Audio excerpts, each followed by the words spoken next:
ତେବେ ଆପଣମାନଙ୍କୁ ସ୍ୱାଗତ ଜଣାଉଛି ଆପଣମାନଙ୍କର ପ୍ରିୟ ୟୁଟ୍ୟୁବ୍ ଚ୍ୟାନେଲ୍ ଅଲ୍ ଇନ୍ ୱାନ୍କୁ। ବନ୍ଧୁମାନେ ଦେଖନ୍ତୁ, କ୍ୟାବିନେଟ୍ ବୈଠକ ଆଜି ଥିଲା, ଆପଣମାନେ ଜାଣନ୍ତି, ତା'ର ଡିଟେଲ୍ସ ତ ଜାଣିବେ, କିନ୍ତୁ ବର୍ତ୍ତମାନ ସମୟରେ ଓଡ଼ିଶା ଷ୍ଟାଫ୍ ସିଲେକ୍ସନ୍ କମିଶନ୍ ବା OSSC ତରଫରୁ ଲେଟର୍ ନମ୍ବର ରହିଛି 62, ଡେଟ୍ ରହିଛି 3 ଜାନୁଆରୀ 2025ରେ। ଫାଇନାଲି ଆପଣଙ୍କର ଟିଚର ରିକ୍ରୁଟମେଣ୍ଟ ଯେଉଁ 6025ର ବିଜ୍ଞପ୍ତି ଆସିଯାଇଛି। ସବଜେକ୍ଟରେ କ୍ଲିୟରଲି ମେନସନ୍ କରାଯାଇଛି, notice for the activation of online application form for the different post of leave training reserve LTR teacher 2024 for government of secondary school जो clearly कहुच्छी pursuant to advertisement number 4231 Odisha staff selection commission date 22/10/2024 जो आप देखिए जोटा कि आपंकर it is inform to concentrate the online application form for recruitment of 6025 number of vacancy against 9 different post of leave teacher training और reserve LTR post teacher 2024 for government secondary school under school and mass education department रिजी schedule and available in the official website जोटा कि आपंकर online registration हम 6/1/2025 and date रही आपंकर 5/2 अर्थात 6 तारीख आरंभ हो फेब्रुआरी 5 तारीख पर्यंत आप रजिस्ट्रेशन करेंगे online mode only through the website official website को ही जाई आपण माने आवेदन करेंगे www.odishastaffselectioncommission.gov.in तब ये क्लियरली लिखाई as per the requisition and आप जो देखिए एनओडियम of resolution date 30/9/2024 vide number 48/SME 20/2/2025 submitted for TGT Odia बा train graduate teacher Odia vide letter number 85 date 2/1/2025 जोटा कि गतकाली आसीथिला। तो फाइनाली मैं आपण मानक कही ऑफिशियली नोटिस आसीगला। एबे आसंतु पूरा वीडियोटी जोटा आपनकर कैबिनेट रो आमे देखि नबा। आज संध्यारे राज्य कैबिनेट रो किछि प्रमुख निष्पत्ति थिला। 7टी एजेंडा उपरे विशद भाव में चर्चा आलोचना हला परे से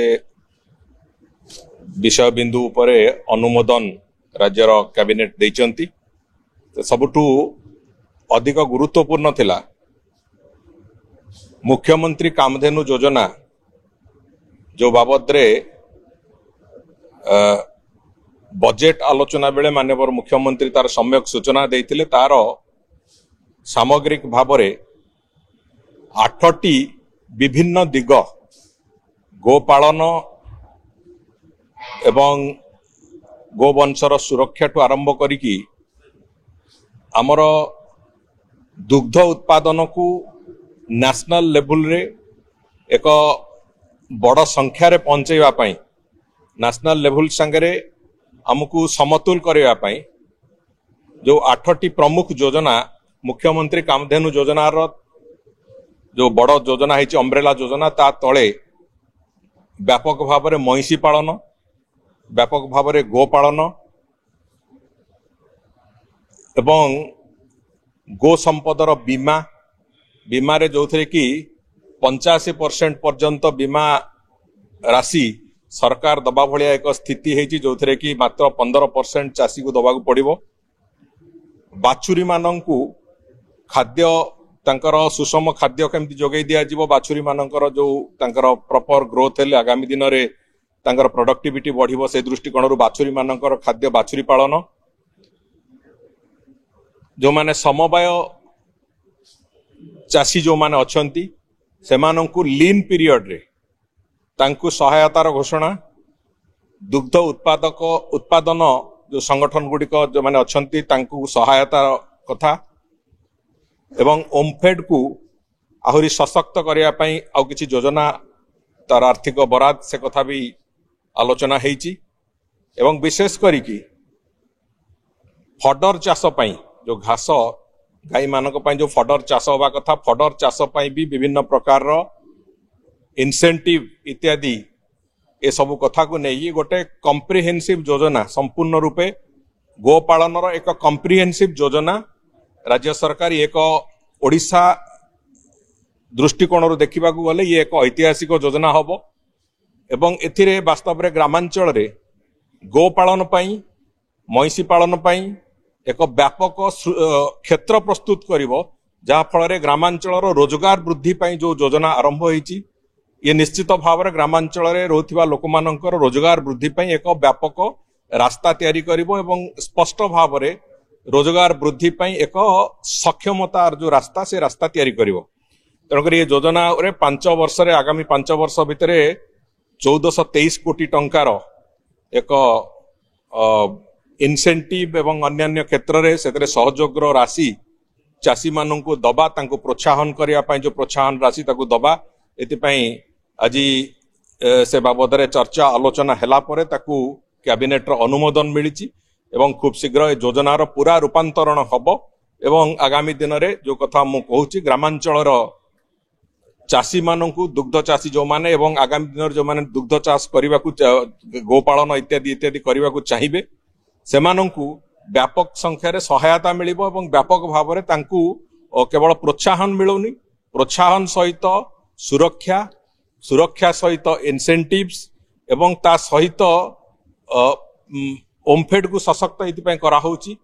जे तांकर विक्रय क्षेत्र रे भी दुग्ध विक्रय क्षेत्र रे भी तांको सहायता जोगाई देवा पई जहा जहा आवश्यकता अछि सबु दिग को आखि आगे रखा है एक ऐतिहासिक योजना प्रस्तुत होइछ एवं ताकू आज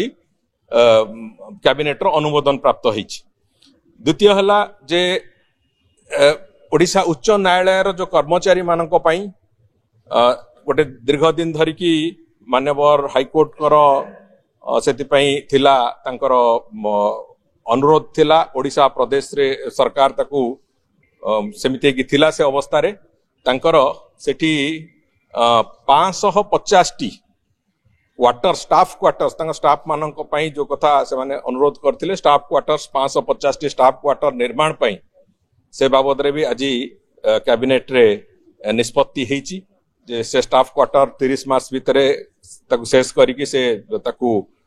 हैंडओवर करिया पई हाईकोर्ट को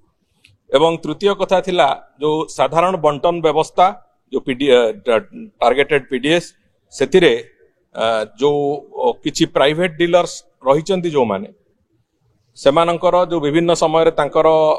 परिवर्तन करा जिवो उच्छेद करा जिवो ए जो प्रक्रिया थिला से प्रक्रिया को आउ टिके अनुध्यान करा जाउछ एवं तांकर जेहेतु 2019 मसियारू तांकर एक्सटेंशन हे चलीथिला 2026 पर्यंत तांको एक 1.5 वर्ष पई एक्सटेंशन दिया हेछि ता भितरे सरकार चिंता करिवे जे जो परफॉर्मेंस अछि पीडीएस रो जो परफॉर्मेंस अछि से परफॉर्मेंस को आखि आगे रखिकी कौन करा जाई परिबो सबुटू बेस्ट सिस्टम कौन हेई परिबो जहा द्वारा उपभोक्ता माने जो माने खाउटी माने से माने तारो सुजोग पाई परिबे से बाबद रे स्टडी करिया पई जो किछि समय दरकार अछि सेही दृष्टिकोणरू तुरंत तांकर उच्छेद ताकू एबे रोकी जोटा 19 मसियार तांकर एक्सटेंशन हेई चलतला से एक्सटेंशन को आउ 1.5 वर्ष तांको एक्सटेंशन दिया हेछि तारी भितरे सरकार पुणी पब्लिक डिस्ट्रीब्यूशन सिस्टम जो प्रोसेस रे अच्छी से बाबद रे पुणी चिंता करचंती एवं से बाबद रे पुणी परवर्ती निष्पत्ति निया जिवो किंतु वर्तमान पई जो डीलर माने जे अछंती तांकू 1.5 वर्ष पर्यंत तांकू एक्सटेंशन गोटे दिया जायछि। या बादे आपणकर जो ओडिसा रो जो सुपीरियर न्यायिक सेवा जो माने आपणकर सीनियर जज जो माने अछंती एवं ओजेएस रे जो माने जो जुडिशियल ऑफिसर्स अछंती तांकर गोटे नियम रे संशोधन करा हेछि सेतिरे जोथरे कि तांकू गोटे लिमिटेड कॉम्पिटिटिव परीक्षा दबाकू पड़िबो परवर्ती पदक्षेप को जीवा पर्यंत तेणु करी से बाबद रे एक संशोधन नियम आसीछि एवं ता बादे आउ जोड़िए विषय जोथरे कि विशेष करी कि हमें जानिचे जे विधानसभा एडजर्नमेंट हेले सेतिरे भी गोटे कैबिनेट रो अप्रूवल आसे सेठी अछि एवं आउ शेष होउछि जे एक हमर स्टैटिस्टिक्स रो जो परिसंख्यान रो वितरण तथ्य वितरण नीति ऊपर एक अमेंडमेंट हेछि से अमेंडमेंट को नै कि भी आज कैबिनेट मोहर लगैचंती एनकर ये सब गुडिक आज 7टी जो एजेंडा थिला से 7टी एजेंडा तारी ऊपर आज कैबिनेट मोहर लगैचंती एतिरे सबुठु गुरुत्वपूर्ण हम पई थिला आज जोटा मुख्यमंत्री कामधेनु योजना से बाबदर एक स्पष्टता भी मुझे आगे रखिली आज कैबिनेट ये जो 7टी योजना आज से ताकू पारित करिसंती एवं से योजनार कार्यान्वयन जो हवा कथा तार कार्यान्वयन